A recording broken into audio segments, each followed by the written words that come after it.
Hello everyone, welcome back to episode 119. Thank you so much for joining me today on this winter wonderland day. It is snowing outside and I'm ready for it. I am here for it, although it is bollock freezing, and so I am sat on the couch with my electric blanket on. Now, I said this last year, I said it the year before, and I'm going to say it again. If you don't have an electric blanket, you need to go and buy one right now. It's a game changer. Unbelievable. I can't remember life before it. I've even got one on my couch. So I've got one on my bed and one on my couch. And I am snug as a bug in a rug. So last time that I spoke to you, I was just about to go on my first ever partially solo trip. I did set off on my own, but I was meeting some other beautiful ladies there, and let me tell you, it was absolutely incredible. I am still on cloud nine from it. What an amazing experience we had. So let me just start off this week's episode by telling you a little bit about it, because I really want to share it with you. I loved every minute of it. So first of all, my fear of flying that I have had for many years, and you know I've been working on that for a while now, and it's been improving. It's gone. It's officially gone, which is just wild to me, because for years it was just getting worse and worse and worse with every flight. I was becoming quite the drama llama on a flight, and through an identity shift and a little bit of EFT tapping, that phobia, because it was a phobia, is no more. Does not exist. I actually, for the first time, found myself looking out of the window and noticing how beautiful it was to be flying through the clouds. And aside from sitting next to a stranger for 4 hours in a Ryanair seat that was clearly designed with the dimensions of a small 6-year-old child in mind, I actually really enjoyed flying for the first time, which is something that I never thought I'd be saying. So yeah, we went there, I was flying out, living my best life, and then we met up at the airport and we went to our beautiful traditional riad, which if you've not seen a riad, they're really nice, like I love them. And I had a really lovely room.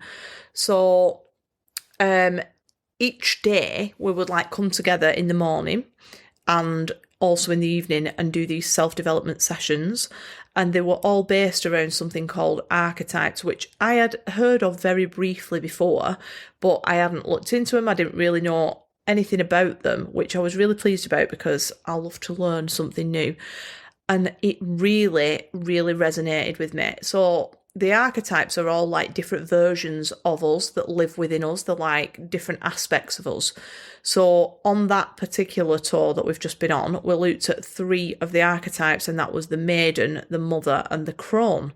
So that equates to the young, free-spirited, playful part of yourself, the nurturing, caring part, and the wise, older person.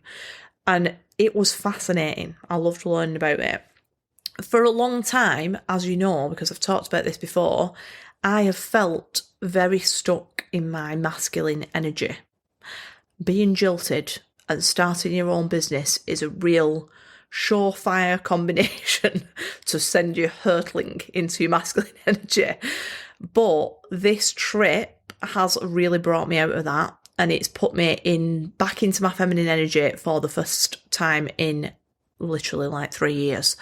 And although I know it's not going to solve everything, it really, really went a long way to help me in that department. The sessions that we did there, the safe space that we had to be really vulnerable and open, the incredible breathwork sessions that I really underestimated. I've done breathwork before, but never like that, and never had the results from that.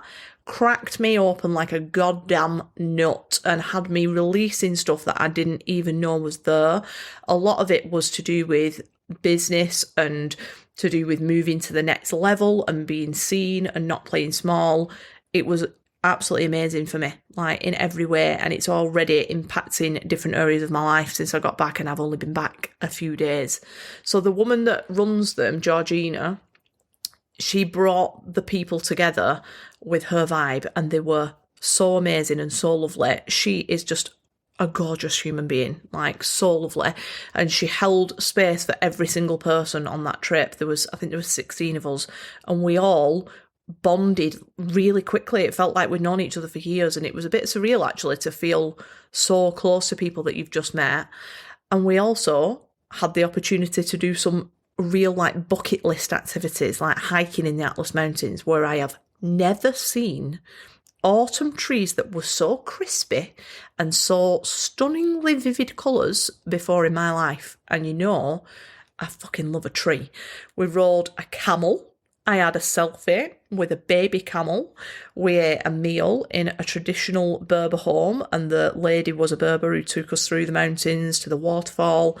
Gorgeous. We went to a place where they made argan oil, which apparently, I didn't know this, but you can't get argan oil that's any good outside of Marrakesh or Morocco, maybe it's Morocco. I even had a go at making the argan oil. We had breakfast there. We danced with the women who ran it, and it was all like women in the place. And I think it's quite unusual for women to work over there. So it was like a bit of a women's empowerment kind of vibe, because all these different generations of women were working there together. I bought a tub of snail slime for my face because they all looked about 21. So I've been slathering myself in snail slime for a few days now, which is something I didn't think I would be doing. So we did that. What else did we do? We went to the Riads. I might add there, I was very popular at no, not the Riads. What are they called? No, hang on. They're not Riads. Souks, that's what I mean. The souks, they were the markets. So they were so like vibrant and bright and colourful. It was proper. It was like that scene, you know, on Sex and the City where they're walking through, is it like Saudi Arabia or I don't know, somewhere in the east, and they're all walking through and it's like dead busy and dead colourful. It was exactly like that. And all these men were like shouting at me and saying I was gorgeous and calling me Shakira and asking me to marry them. So I was feeling very, very full of myself that day. I was just sashaying through town until I was humbled real quick at the end with 3 lads whizzing past on a motorbike shouting, "Big ass!" I was like, that's rude, but it was very entertaining for us all. And I also got to do something which I will never, ever, I mean, I won't forget any of it, but I will particularly not forget this, because I spent my Monday morning floating through the sky, watching the sunrise in a hot air balloon, which was a very surreal experience for me, because just a year ago, I was making a brew in the staff room, and here we are, guys. That is the power of your mind. You can transform your life, and it really like hit me in that moment. Wow, like look what you've created.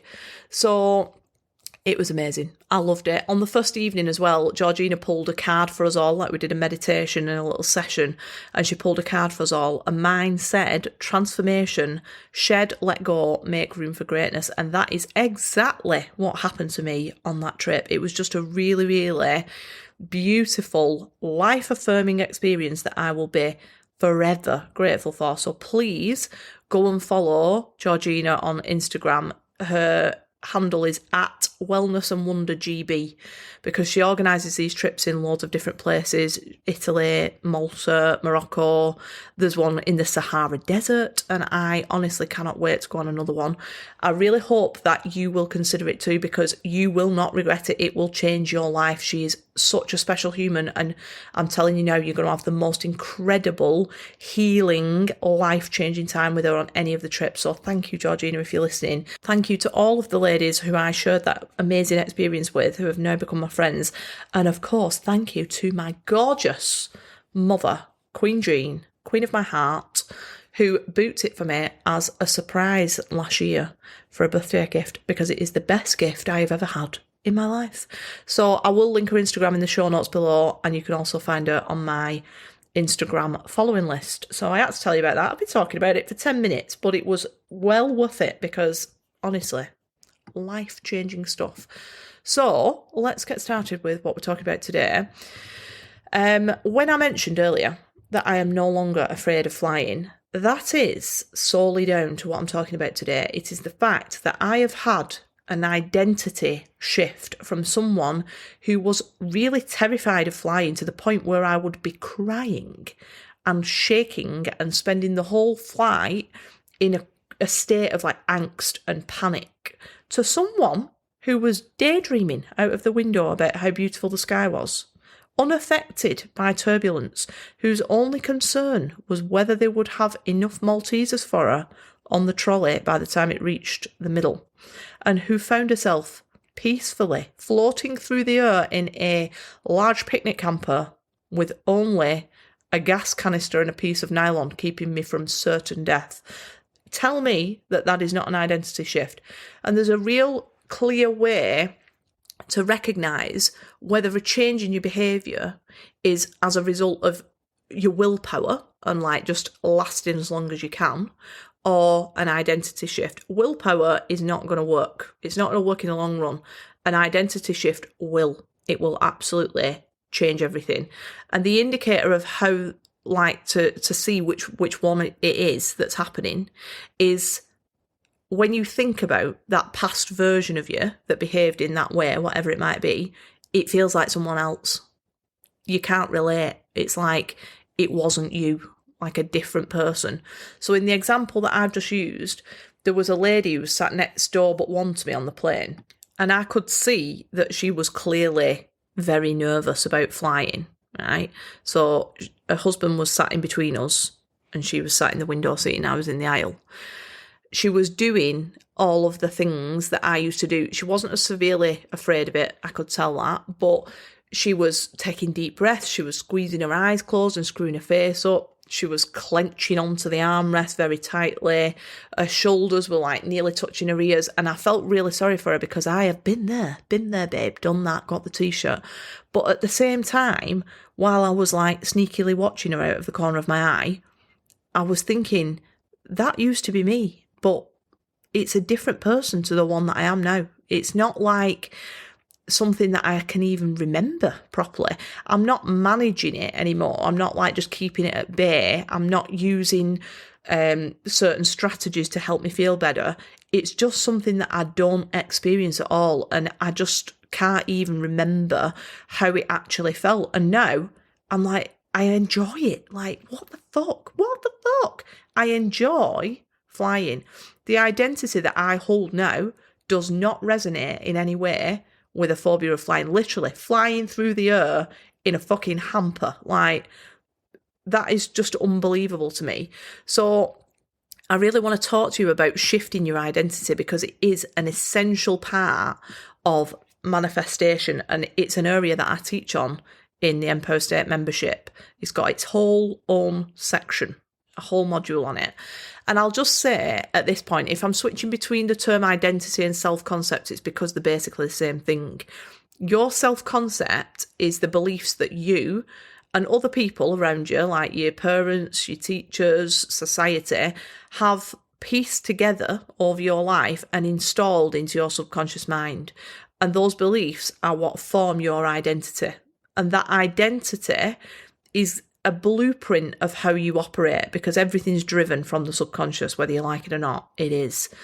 It's the basis of all of your subconscious programming. And that is why, if you have been through a spiritual awakening, and you might not have, and that's okay, you might not resonate with this, but if you have, you will have probably experienced the part of that process where you suddenly feel very detached from your identity. You feel detached from reality. You feel very alien, like you don't belong, like nothing is real. You're questioning everything. You don't know who you are. You don't relate to all of the things that you've always enjoyed that have been familiar. Maybe you don't vibe with the people that you've always spent time with. It could be that you cannot bear the job that you've done for years. You don't feel at home in the place that you always have lived in. Sometimes your relationships break down, friendships sort of fade out. You often feel during that part of the process, very disassociated from the identity that you have always held. A bit like you've woken up on the Truman Show. And you might not have ever experienced that, like I said, and that's absolutely fine. Good Lord, I pray for you when you do. It's a good thing though, I promise you it's a good thing. But those feelings that happen during that, it's a loss of identity, and that's a really common stage of that journey, to realising that you are so much more than you ever thought you were. And actually, you don't need to have gone through a big spiritual awakening. You might already, because you're accessing self-development content, be starting to question things and starting to feel like, I don't feel quite as at home as I used to in my own identity. So as we're coming towards the end of the year and we're going into the new one, you're going to see lots of things flying around about new year, new me, and making New Year's resolutions. Now, you already know my thoughts on the idea of New Year being in January, but as it is hardwired in most of us to start changing certain behaviours on January the 1st, because it's New Year, or January the 2nd if you're violently hungover like I will be. But I wanted to talk to you about this now because I want you to consider for a second how many New Year's resolutions you have set during the course of your life, and how many of those have you actually followed through on and completed and thought at the end of the year in December, I'm a totally new person. I'll start us off. For me, that number would be absolutely fucking 0, because when you are waiting for a new year or a new month or a new week or even a new day, it's because we're planning to rely on willpower, because that's what we've been trained to do by our society. And willpower, although it's incredible and it's got its purpose, it's a very, very limited source. It's not designed to create changes, long-lasting changes in your behaviour. It's definitely got that crucial role as in identity shifting, but it's not meant to be used in the way that we are conditioned to believe it is, and that is why we have this ongoing battle within us when we're trying to change a behaviour or become the version of us who has this vision board life, and we keep falling back into our old patterns and keep blocking ourselves. So let's just talk about different approaches to changing behaviour. And I am going to link this back to manifestation, but just let me explain it this way first. So let's say that your New Year's resolution is once again to become healthier. We'll all no doubt be dragging our fat asses through those gym doors again at some point in the new year, and I'm including myself in that. I did take a vow to never join another gym again in the past, because I found myself cutting a Battenberg with my gym membership card when there were no knives in the cutlery drawer at work. And I thought, I'm really flogging a dead horse here. But now that I am shifting in other aspects of my life, I'm feeling a little bit more drawn to focusing on my health. So I'm going to be one of those gym wankers, I'm telling you now. But let's say that you decide that you want to work out 5 times a week. Well, to go from nothing to sitting on the couch with your electric blanket on, eating Stilton, drinking Baileys and Quality Street for weeks in December, to suddenly being up at 6 a.m. in the cold weather in the dark, running on a treadmill Monday to Friday, is going to be a very difficult feat, and it's not going to be comfortable. And if you are like relying on your willpower, that's not going to work. I'm just going to save you the hassle now. If you, like me, are hardwired right now for electric blankets and lions and, fattening foods, changing that using willpower alone is going to be exhausting. And I'm going to hold your hand while I say this. It's a waste of fucking time, because come the 12th of January, your subconscious mind will have absolutely forced you back into the identity that you're holding now, and you will be back on that couch cradling that tin of chocolates like a newborn. And I'm speaking from experience, because I know that this is what will happen for me if I don't also take my own advice, because I've done it in other areas, but I've not really cracked it with health yet, and I'm really going for it this time. Your willpower will run out. Definitely. There is no doubt about it. But there is another way for you to make change using that limited resource of willpower to assist you in doing that. And it's by doing the inner work on your identity first. It's by priming yourself with that self-concept work so that before any physical changes are happening, before you even attempt to walk through those gym doors, you have already started to shift into the identity of that new version of yourself. And obviously it doesn't have to be to do with health. It could be to do with anything at all. I'm just using that because, new year, new me, everybody's in the gym in January. So in the membership, I've got a lesson where I go into detail about an analogy, like a little story based on an elephant and a trainer. I don't mean a shoe trainer. I mean like an animal trainer. But I'm going to share a condensed version of it if I'm capable of doing that, because you know that I'm not very good at condensing anything. We could be here all night, so I'll get a butty. So think of your subconscious mind for a second as being an elephant, right? And I want you to think of your conscious mind as being a trainer, so the human trainer. The elephant, your subconscious mind, is incredibly powerful. It can overpower a human trainer in no time at all. It could literally squish the trainer with its big toe. Do elephants have big toes? I think they do. They don't look like ours, but they do have toes. So it could squish the trainer with no effort. But the elephant is not smart. It doesn't have the ability to think consciously. It doesn't have the ability to really analyze things, to take in new information and consider it. It only has strength and power. So if the trainer, hang on, where am I up to in this story? Let me think. Right. So if the trainer's got the capacity to think, that's the part that we should be using. So this is like doing the inner work on the identity rather than just forcing.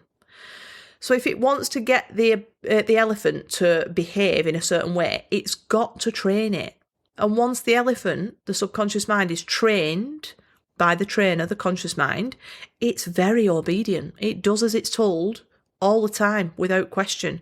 So let's say that the trainer wants the elephant to sit down. If he hits the elephant and shouts at it and tries to push its ass down to the ground, the elephant's going to kill the trainer. It's just going to refuse to sit. It's going to do the opposite. That's exactly what you're doing when you're relying on willpower alone to change your behaviour. You're getting fucking squished over and over again and frustrated, and then you're trying again and getting squished again. It never works. We've all been doing it for years. It doesn't work. So whatever it is that you're changing, imagine that you're a trainer shoving an elephant's ass down, and then ask yourself, is there another way? Well, yes, there is. So when the trainer encourages the elephant to sit down, coaxes it into doing it without any force, rewarding it for doing small things. So let's say every time it just naturally sits down, the trainer gives it an apple and says, sit, and rewards it, gives it a little pat on its trunk, let's say. Very quickly, the elephant will make that association. It's going to sit on command. Every time the trainer says sit, it'll sit down without a reward, without the apple.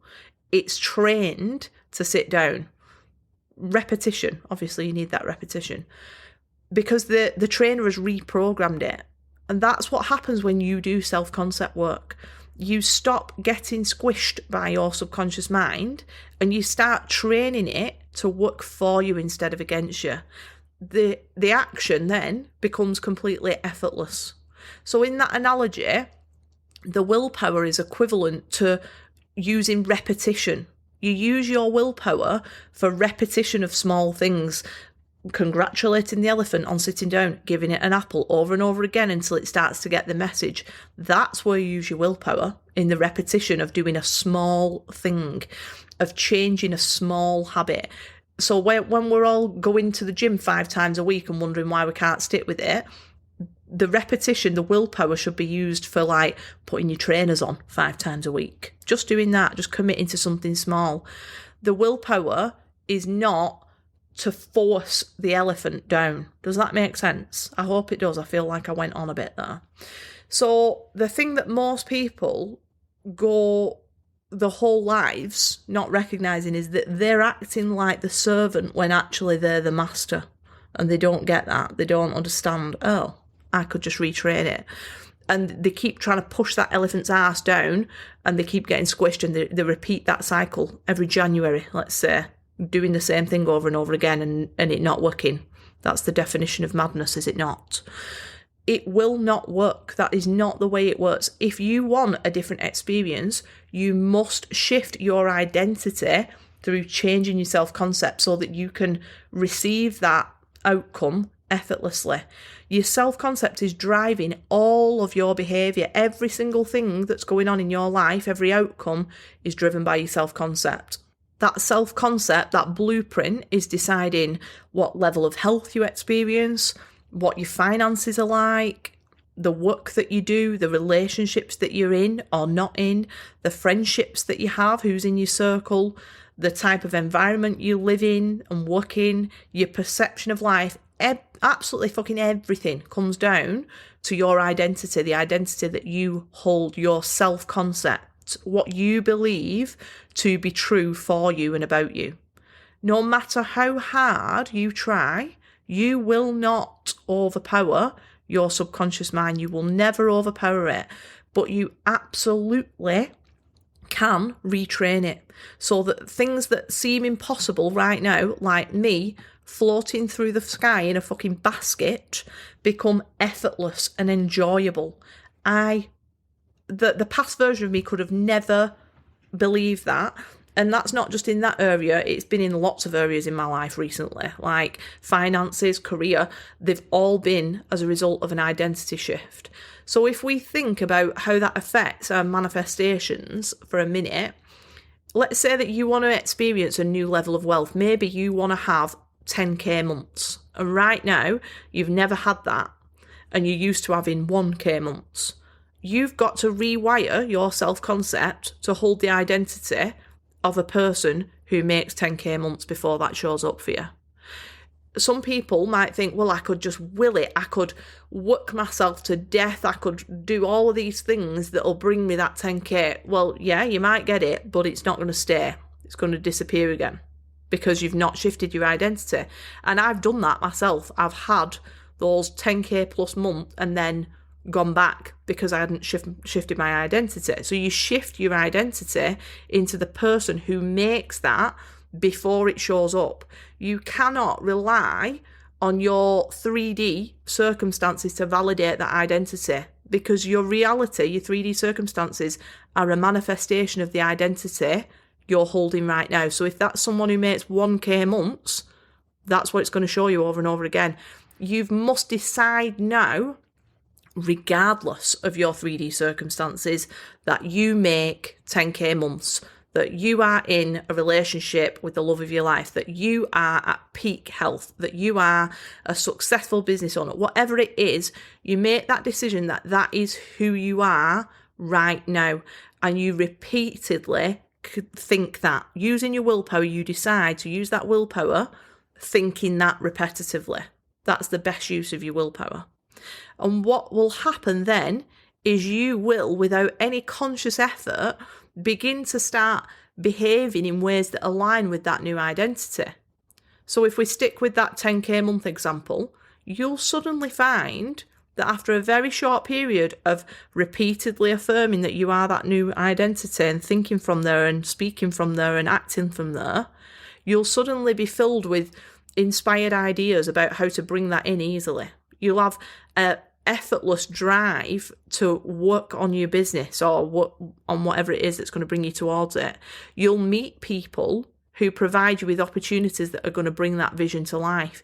You will start to show up in new ways that will lead you to those 10k months, to that body of your dreams, to that relationship of your dreams, and you'll do it on autopilot. It won't be you running the show because, again, your subconscious always runs the show. You're just programming it with what you want.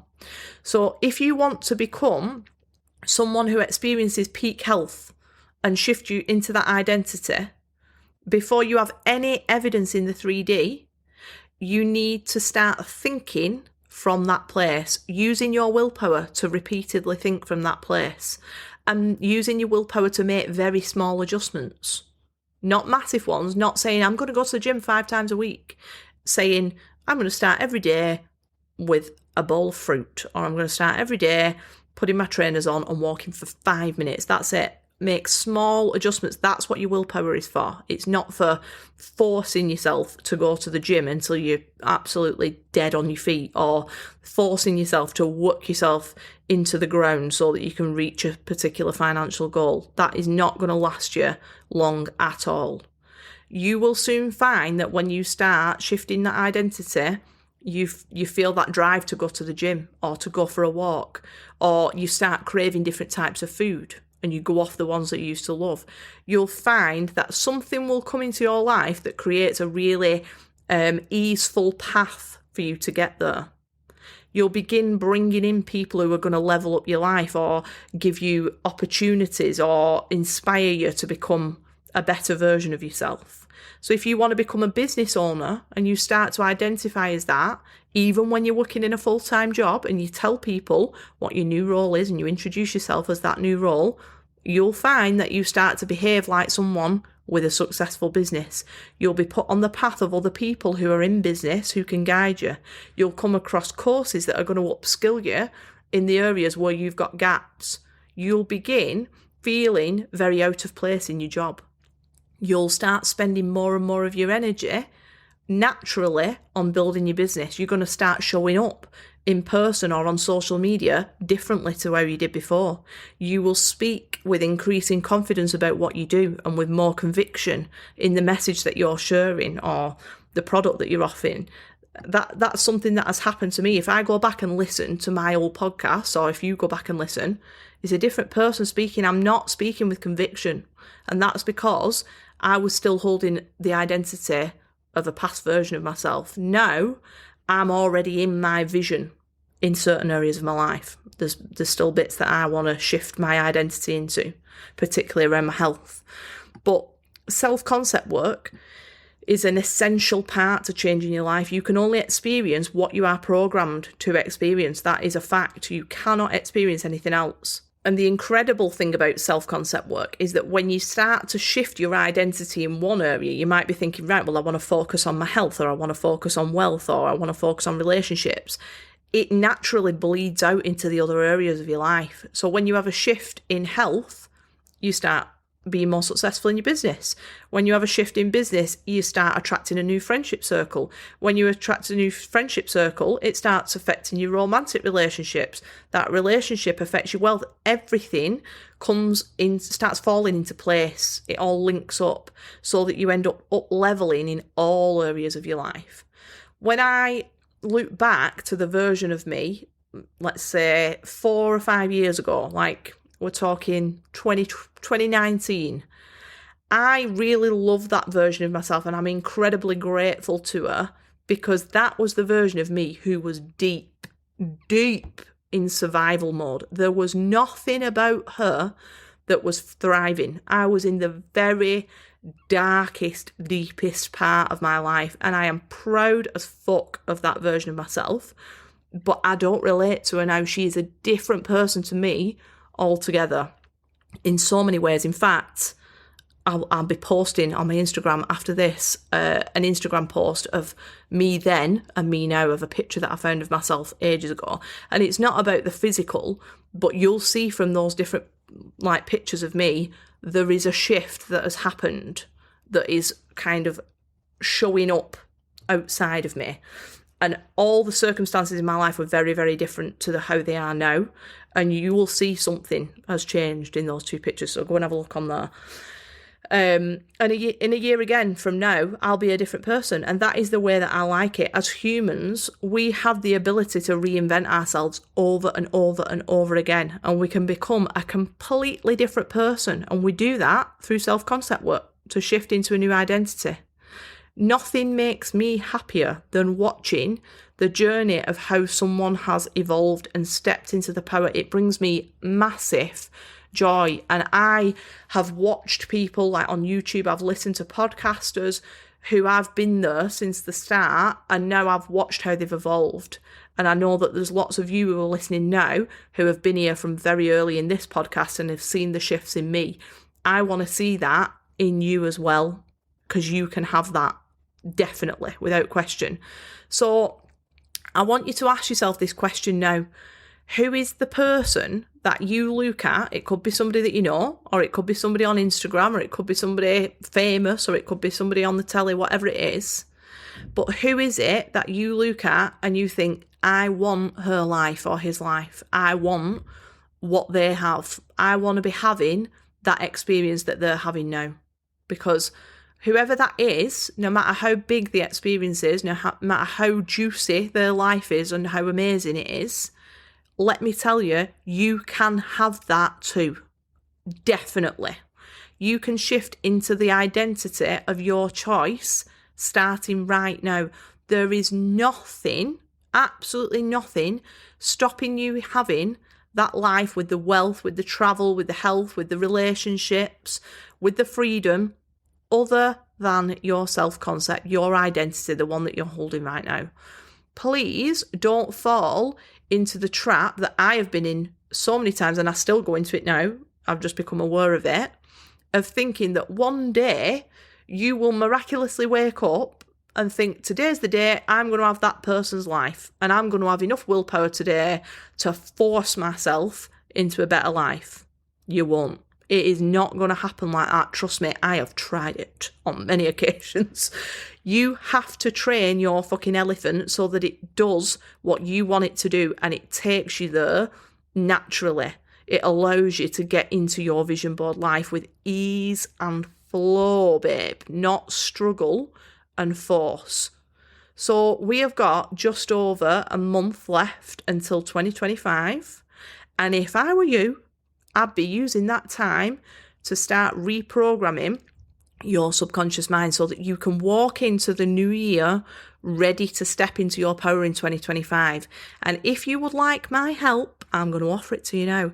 I am running the best advent calendar you've ever had. 12 days of self-concept to release your inner magic that is in you, and I know it's in you because it's in all of us. And we're starting on the 1st of January. No, we're not. We're starting on the 1st of December.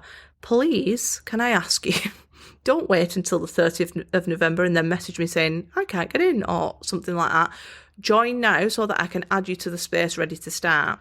Every day, from the 1st to the 12th of December, I'm going to be sharing with you a new practice so that you can actually get into shifting that new into that new identity, which is living in your vision. And the best part is that because it's Christmas, I'm doing it for 12 quid. That is £1 a day. 12 quid, that's it. You heard it right. I've just paid £4 for a brew. So you can join us for £12 until the end of next week because, well, I don't know if it's the end of next week, 30th of November, because we're starting on the 1st of December. And after that, I am going to be selling it as a 12-day challenge, but it will be at least double that. So hurry up if you want it for that price. I would love to see you in there. I get that not everybody is ready to invest in the membership. That is totally fine. So this is the way that you can work with me. You can get access to me and I can guide you, I can support you for £1 a fucking day, babe, because I really want to help you all as much as I can to get into the space so that you can have a really abundant 2025. So this is my way of doing it. And you might think, well, you could do that for free. Yeah, I could. But the reason that I'm not doing it for free is actually to benefit you as well, because if you don't invest something in a course or whatever it is, a challenge, you won't show up. That's human psychology. It just is. You have to make some kind of investment so that energetically you are committing to that practice, because it's in the doing of it that you're going to get the results. So come and join me. The link is in the show notes. It's also in my Instagram bio. It's in the private Facebook group, Empower State Community. And I will see you in there. And I hope that you have a beautiful week. I'll speak to you all soon. Bye.